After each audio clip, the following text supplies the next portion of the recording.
Someone you genuinely liked stopped hearing from you. Not someone who wronged you. Not someone who bored you. Someone you actually wanted in your life. And you said nothing. You watched their messages arrive, read them, felt something, and then put your phone face down and let days become weeks. You never made a conscious decision to disappear. It just happened. And the thing that haunts you if you let it is that you still think about them. This is the part nobody talks about, honestly. The cultural conversation around ghosting treats it as cruelty, a failure of character, a sign of emotional immaturity. And maybe it is all of those things. But that framing doesn't explain why intelligent, empathetic, self-aware people do it to someone they care about, repeatedly.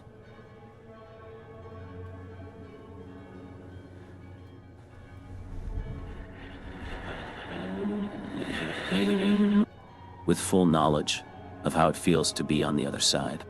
The real question isn't why people ghost strangers. That's just indifference wearing a polite mask. The real question is why we disappear on people who matter to us. That question has a much stranger answer. Start with what's happening in the body. In 2003, Naomi Eisenberger at UCLA ran a neuroimaging study called Cyberball. Participants were made to feel excluded during a simple ball tossing game, and their brains showed activation in the same regions that process physical pain. The dorsal anterior cingulate cortex, or the same place that lights up when you burn your hand. Rejection is not metaphorically painful. It is structurally identical to pain. Now run that in reverse. If being rejected activates the pain system, then the anticipation of rejecting someone, of causing that pain in a person you care about, triggers something almost equally powerful. Not guilt exactly. Something earlier than guilt. A kind of preemptive dread. The knowledge that the conversation you need to have will cause damage, and that you will have to watch it happen in real time. This is where psychologists would direct you toward Kurt Lewin's approach avoidance conflict, developed in the 1930s. Lewin observed that when a goal carries both positive and negative valence, when something is simultaneously desired and feared, organisms don't move cleanly toward it or away from it. They oscillate. They get close. Feel the repulsion. Retreat. Feel the pull. Approach again. The closer they get to the goal, the stronger the avoidance gradient becomes. Apply that to a relationship you're ambivalent about. Every time you think about sending the honest message, the one that says, "I don't think this is working," or "I need space," or "something has changed," the approach avoidance gradient spikes. The closer you get to sending it, the worse it feels. So you retreat. You tell yourself you'll do it tomorrow. Tomorrow the gradient spikes again. Eventually you stop approaching entirely. You haven't made a decision. You've just stopped moving. And here's the part that distinguishes ghosting someone you like from ghosting someone you don't. The avoidance gradient is steeper. The more you care about a person, the more weight their pain carries, the more the anticipation of causing it costs you. Counterintuitively, caring more makes the honest conversation harder. The stakes are higher. The potential for damage to them, to the version of yourself they've known, feels greater. So you go quiet. Not because they don't matter, because they do. Now layer in attachment theory. John Bowlby's foundational work in the 1950s and 60s, refined into testable models by Mary Ainsworth, established that people develop internal working models of relationships in early childhood. Templates for how closeness works, what intimacy costs, whether other people can be trusted to stay. Ainsworth's strange situation experiments revealed that a significant percentage of children, when reunited with their caregivers after a separation, didn't run to them. They turned away. They went to play. They looked, and then they looked away. She called this avoidant attachment. And what she found, and what later researchers confirmed in adult populations, is that avoidantly attached individuals don't lack emotion. They have learned to suppress its outward expression as a regulatory strategy, because in their early environment, emotional need was either ignored or punished. They developed a system where closeness itself becomes threatening. Rare intimacy activates a kind of internal alarm that predates language. In adults, this looks like people who are warm at a distance and cold up close, who pursue relationships and then, at the moment of real connection, feel an inexplicable urge to withdraw, who are charming, engaging, and fundamentally unavailable. Research by Philip Shaver and Cindy Hazen. In the late 1980s, found that roughly 25% of adults fall into this category. 1 in 4 people you know has a nervous system that experiences closeness as danger. The ghosting impulse for avoidantly attached people isn't cruelty. It's regulation. The relationship has gotten warm enough to trigger the alarm, and the most efficient way to silence it is to create distance. Not consciously, not maliciously. The way you pull your hand back from a hot surface before your brain has fully processed the instruction. But attachment style doesn't account for everyone who ghosts. There's a second mechanism, one that doesn't require early wounding. It's simpler and more embarrassing. People ghost because they cannot tolerate being the person who causes pain. Roy Baumeister, whose work on the need to belong has shaped how psychologists understand human sociality, has written extensively about the asymmetry between rejected and rejector. The rejected person suffers acutely, but has a clear narrative. They were abandoned. The rejector carries something murkier. There's no clean story. There's guilt, and there's the memory of having been the agent of someone else's hurt. And there's the particular shame of knowing you chose your own comfort over someone else's clarity. Ghosting solves this, incompletely but effectively. If you never send the message, you are never technically the person who ended things. The relationship exists in a kind of suspended state. It's not over. It's just paused. This ambiguity is protective. It preserves a version of yourself that didn't cause harm. It leaves a door technically open. This connects to what Daniel Wegner called ironic process theory. The psychological observation that actively trying not to think about something makes you think about it more. The person doing the ghosting, more often than not, thinks about the person they've gone silent on constantly.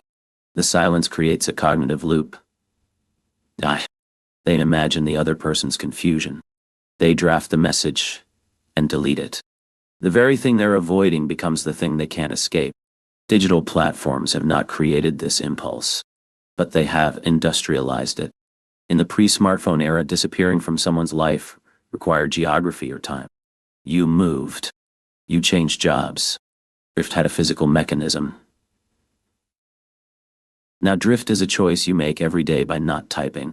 You can see someone's face on Instagram, watch their stories, know they're alive and fine, and still maintain total silence. The technology allows a form of spectatorship that has no historical equivalent. What this creates is a kind of parasocial proximity. You remain close to someone without bearing any of the relational cost. You don't owe them a response. You don't owe them an ending. The platform structures your experience so that you are never formally in or formally out of anyone's life. Everyone exists in a permanent penumbra of almost connection.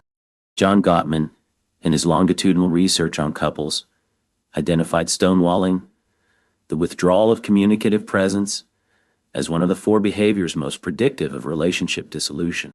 He called it, alongside contempt, criticism, and defensiveness, one of the 4 horsemen. What's significant is that stonewalling, unlike contempt, doesn't come from a position of superiority. It comes from overwhelm.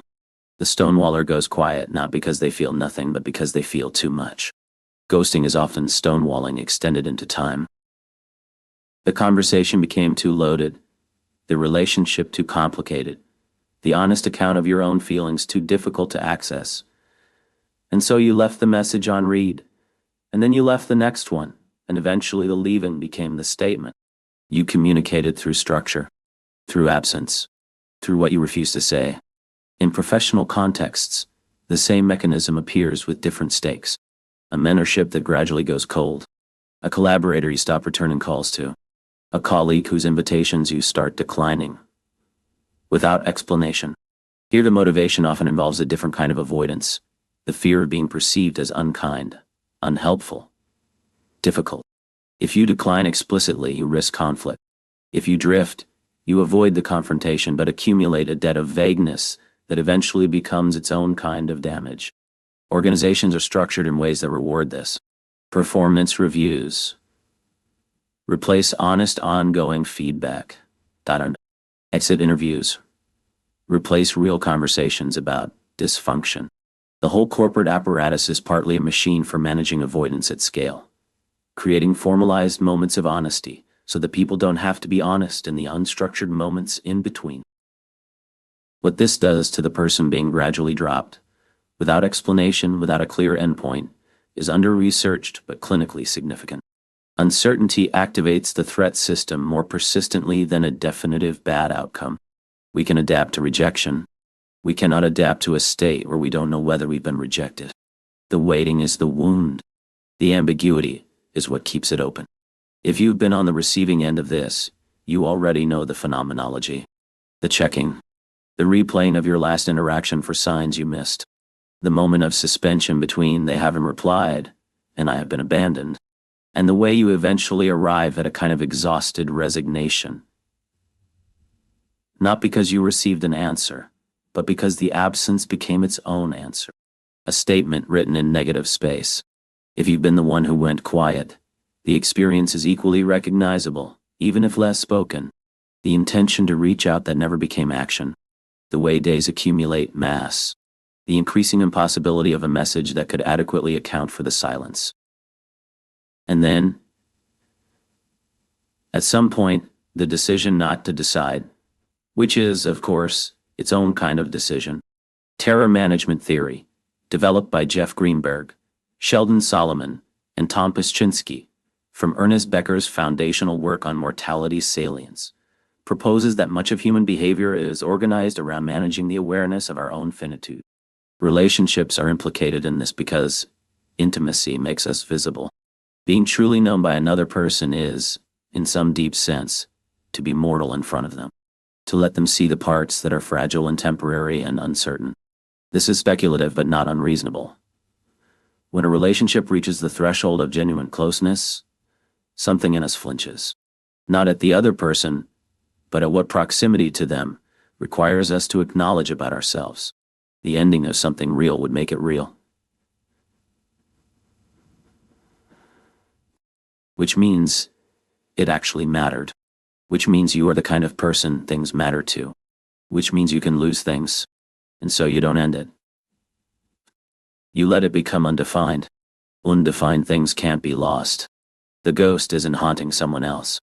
The ghost is also trapped, still turning up at 2 a.m., still composing messages in their head that never get sent. The silence doesn't free the person who created it. It just ensures neither of them can move. What do you do with this, if you're trying to think about it honestly? Not as a matter of self-improvement. That framing is too tidy. But as a genuine question about the architecture of your own avoidance. The first thing is to notice that ghosting isn't passive. Every day you don't reach out is a day you chose not to. The inaction has the same effect as action. The other person experiences your silence as a statement, regardless of what it is to you internally. Whatever your reason, overwhelm, shame, fear of intimacy, the paralysis of the approach avoidance gradient, the impact on the other person is identical. They are left without resolution. There's a concept in ethics called the duty of easy rescue. The idea that we have moral obligations when we could prevent harm at low cost to ourselves. A difficult conversation is not low cost, but it is lower cost than what the alternative produces in someone else. The gap between what it costs you to reach out and what it costs them to wait is usually wider than we account for when we're inside the grip of avoidance. And yet, knowing this changes very little in the moment, because the problem isn't knowledge. The problem is that the nervous system doesn't reason, it responds. And if your nervous system learned early that closeness is a threat, or if the emotional weight of the situation has exceeded your current capacity to process it, knowing you should send the message doesn't make it easier to send. What that suggests is that the work isn't located in the moment of ghosting. It's earlier and slower, in developing, over time, a slightly higher tolerance for the discomfort of honest communication. Not fearlessness, just a slightly lower threshold. Enough to make the approach avoidance gradient crossable. Enough to send the message even when the sending costs something real. There is something philosophically uncomfortable in all of this that shouldn't be resolved too cleanly. We disappear on people we like because caring is dangerous, because intimacy makes us visible, because the honest conversation is the harder one, because we are, in some fundamental sense, avoidant animals, creatures who experience the threat of loss as more salient than the reward of connection, who protect themselves from endings by refusing to acknowledge them. The ghosted person carries a specific kind of grief, not the clean grief of a defined loss, but the suspended grief of a thing that is neither present nor absent, a door neither open nor closed. You don't know what you're mourning. You don't know if you're mourning at all. And so the feeling has nowhere to go. It just circulates. It becomes part of the background noise. The person who ghosted carries something different. Not innocence, but a particular kind of incompleteness. A version of the relationship that was never properly acknowledged, that exists now only in memory, in the messages they drafted and deleted, in the occasional unwilled thought of the person they went quiet on, who still doesn't know why, who may never know. Neither of them is at peace with it. The silence didn't resolve anything. It just moved the discomfort into a room where neither of them has to look at it directly. That maybe is the most honest thing to say about ghosting. It doesn't work as a strategy. It differs. The feeling doesn't disappear because you stopped responding. It migrates into guilt, into rumination, into the low-grade unease of an open loop your brain will never fully close. We are, in the end, animals who learned to love and then got terrified by it. And sometimes, faced with the cost of real connection, we choose to simply stop. Not because it doesn't matter, because it matters too much to face.